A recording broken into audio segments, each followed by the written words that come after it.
నియోజకవర్గ ఇన్ఛార్జ్ అన్న వినయ్ అన్న గారి ఆధ్వర్యంలో మొన్న రాకేష్ రెడ్డి గారు వారిపైన చేసినటువంటి అనుచిత వ్యాఖ్యలను ఖండిస్తూ ప్రెస్ మీట్ పెట్టడం జరిగింది.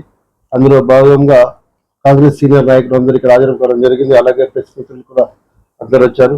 అన్న ఒకటి విషయం గుర్తుపెట్టుకోవాలి ఎమ్మెల్యే గారు, మీరు మందికి పుట్టిన పిల్లల్ని కూడా మా పిల్లలు అంటే ఎట్లా అన్నా అంటే ఇది ఒక సామెత ఉంది.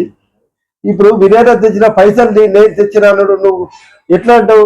నువ్వు ఇచ్చింది ఇప్పుడు నేను చూసుకోవాలి, ఇచ్చింది ఎవరికి? నీకు ఒక ఎమ్మెల్యేగా నీకు ఇన్ఫర్మేషన్ ఇచ్చి తప్పిస్తే మొన్న గతంలో ఎంపీ ఎలక్షన్లప్పుడు సీఎం రేవంత్ ఆర్మూర్కి వచ్చినప్పుడు దానికంటే ముందు నుంచి కూడా ఈ టీఓ5 ఫండ్స్ గురించి వినయ్ గారు రెగ్యులర్ గా ఫాలో చేస్తూ ఆ ఫండ్స్ అలా కంపల్సరీ కావాలా, ఈ ఫండ్స్ వస్తేనే ఆర్మూర్ బాగా అభివృద్ధి అవుతుంది. ఇంతకు ముందు ఆ గతంలోనే ఆ ఎమ్మెల్యే గారు చేసిన కానీ వాళ్ళు తెచ్చిన ఫండ్ ఆయన సరిగ్గా ఉపయోగించుకోలేదు, ఆయన కాన్సన్ట్రేషన్ చేయలేదు, ఆర్మూర్ మొత్తం తబాతబా చేసింది. అలా ఈ ఫండ్స్ వస్తే ఆర్మూర్ అభివృద్ధి అవుతాయని ఒక 10 నుండి 20 సార్లు సీఎం గారిని కలవడం జరిగింది. రెగ్యులర్ గా హైదరాబాద్ ఎన్ని రోజులు ఉంటారో రాంగా పొంగల్ ఆఫీస్ సెక్రటరీ పై జూపల్లి కృష్ణారావు సార్ కలిసి జిల్లా మంత్రి గారు కలిసి మా ఆర్మూర్ కన్నా నేను ఓడిపోయినందుకు నేను సేవ చేస్తున్న భాగ్యం నాకు కల్పించారు రేవంత్ రెడ్డి గారు. ఇక్కడ ఉన్న మా ఎమ్మెల్యేలు అందరూ ఓటీపీ అంటారు అన్న. అంటే ఓటీపీ అంటే ఏంటని అడిగితే 1 టైం పాస్వర్డ్ ఎట్లయితే ఉంటుందో మళ్ళీ ఇంకోసారి ఈ ఎమ్మెల్యే గురించి ఎవరు తీసుకుంటలేరు, మన రాడుకోడు, ఇది అందరు ఓటీపీ అనుకుంటారు అన్న. నాకు అవకాశం వచ్చింది, నేను సేవ చేసుకోవాలా, ఈ సేవ అవకాశం మీరు ఏమంటే మా ఇన్ఛార్జ్ మినిస్టర్ గారు ఇమ్మీడియట్ గా ఎన్ని ఫండ్స్ ఉన్నాయో ఆయన 50 కోట్లు కాదు, ఒకటి 43 కోట్లు, ఇంకోటి 13 కోట్లు, ఇట్లా అవన్నీ అంటే డిఫరెంట్ దానికి అన్నీ చెప్తారు.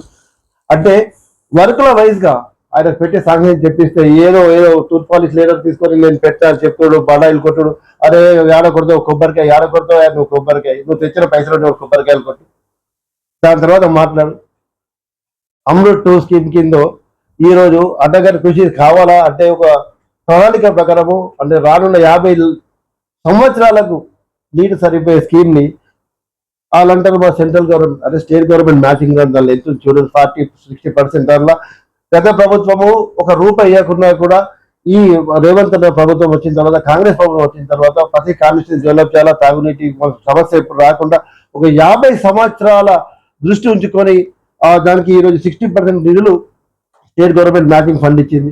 ఇవే కాకుండా 6 గ్యారంటీలే అమలులో కాకుండా సన్న బియ్యానికి బోనస్, రేషన్ కార్డులు ఇస్తూ వారికి సన్న బియ్యం సప్లై చేస్తూ అంటే ప్రజలకు ఎవరైతే అంటే నీడీ పబ్లిక్ ఎవరైతే చాలా అంటే గరీబోళ్ళు ఉంటారో వారికి ఏమిస్తే మనం వారికి న్యాయం చేస్తాం కరెక్ట్ గరీబోళ్ళకి అందేటట్టు ప్రతి ఫలం ఇస్తారు.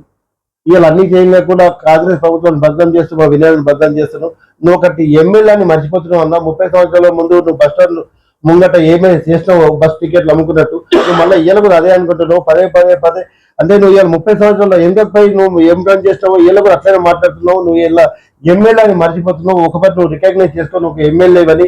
దాని తర్వాత మాట్లాడు నీ భాష ఎట్లుండాలా, నువ్వు ఎట్లుండాలా, నీ ఉన్నతనం ఎట్లుండాలా, అదంతా లేకుండా మళ్ళీ ఇక చెప్తే మంచిగా ఉండదు కానీ ఇక నువ్వు అర్థమైపోయింది అంటూ ఇంకోసారి ఇట్లాంటి వాక్యాలను ఖండిస్తున్నాం.